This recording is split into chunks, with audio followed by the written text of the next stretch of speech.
What's up guys, Execratuz here.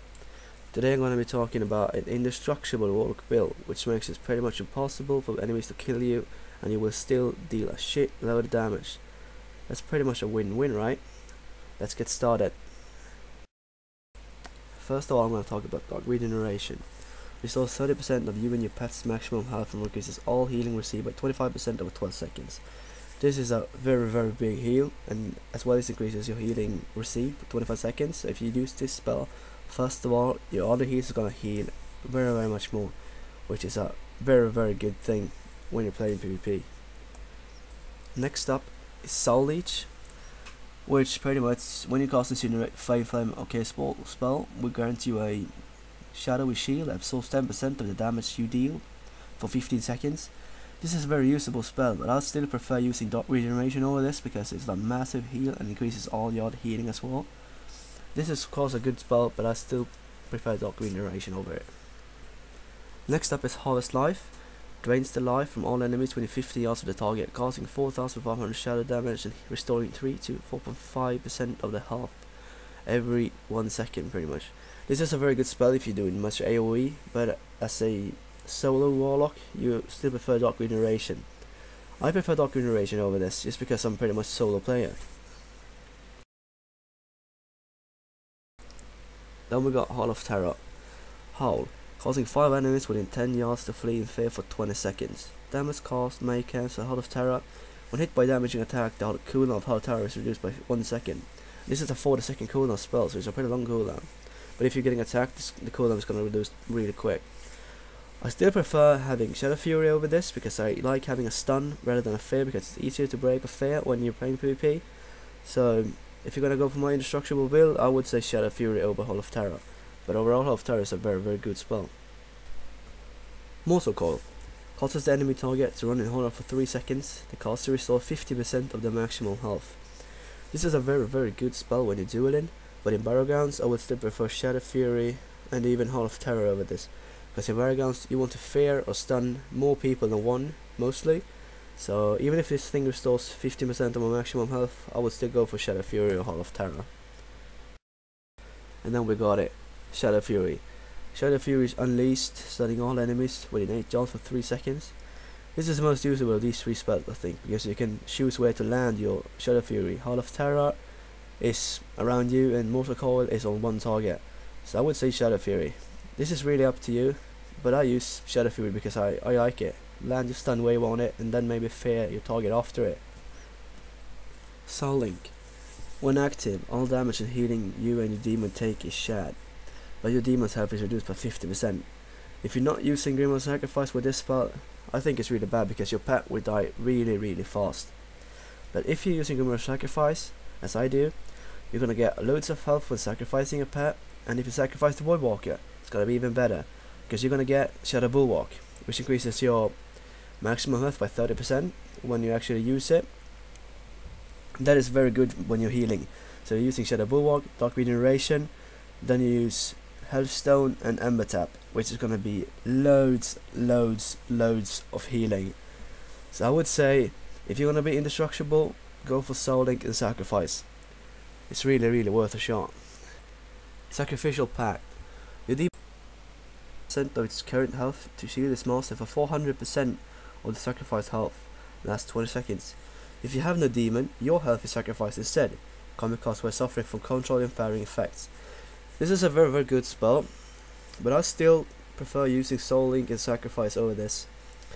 Many people use this spell because it's a big amount shields, but in my opinion, Soul Link and Sacrifice would be better if you use all the cooldowns for healing. It's just so massive healing.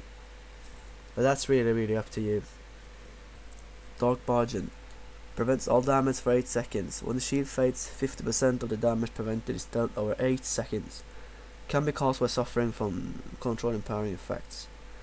This spell is not very good when you're doing random Battlegrounds, because if you have no healer with you, you're gonna die afterwards, most likely.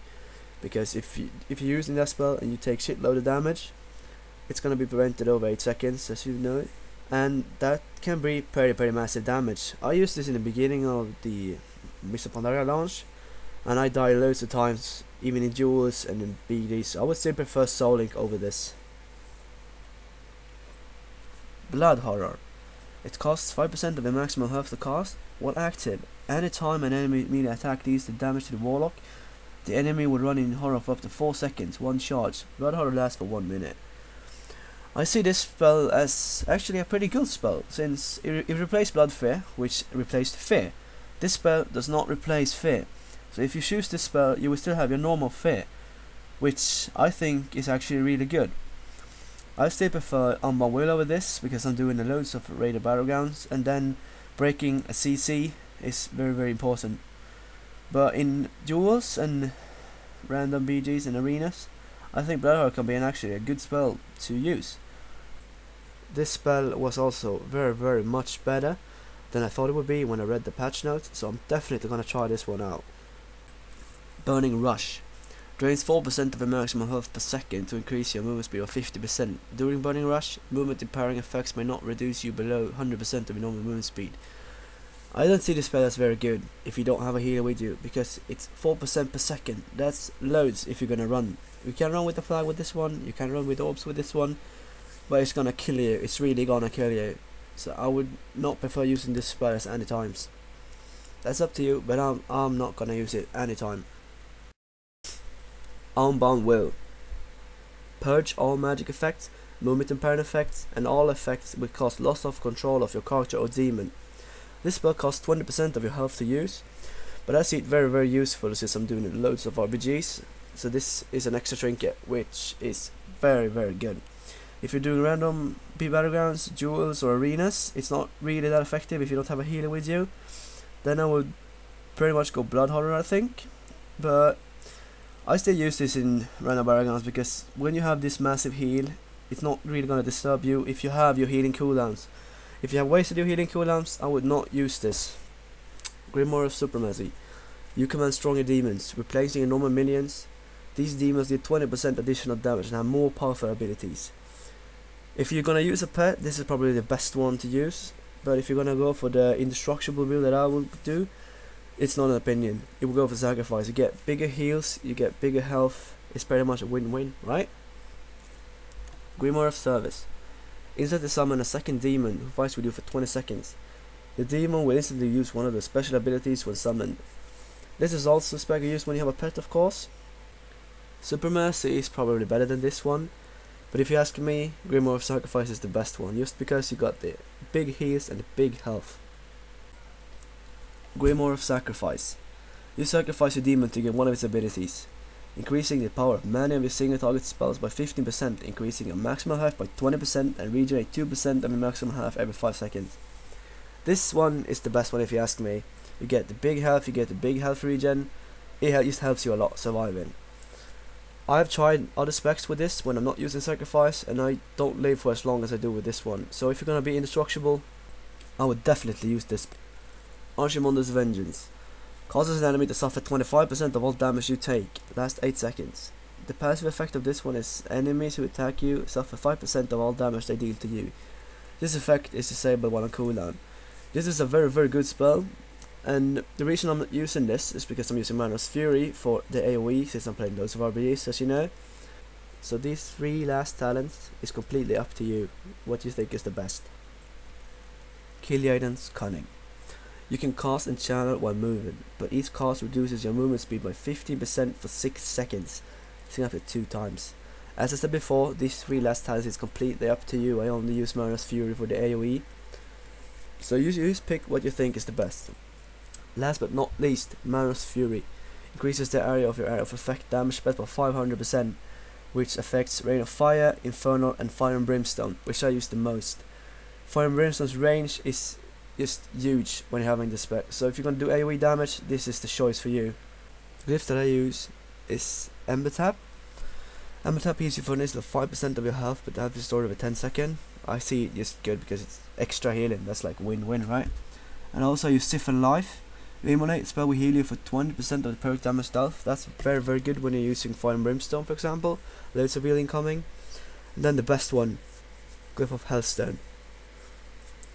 You receive 100% more healing from using Healthstone, but the health is restored over 10 seconds. 100% more healing. And there's 2 minor glyphs that I use. Glyph of Nightmares. Your first year adversity can cross water while running and leave a trail of flames. So you can pretty much just walk on water. That's really good. And then there's Gateway Attunement. Your demonic gateway will automatically activate when you step near it. So you don't have to click it. I see that as a good one. I'm just gonna show you a little bit of what I did today, the damage and the healing from this patch.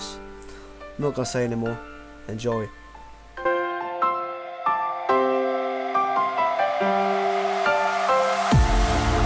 I've been looking for a way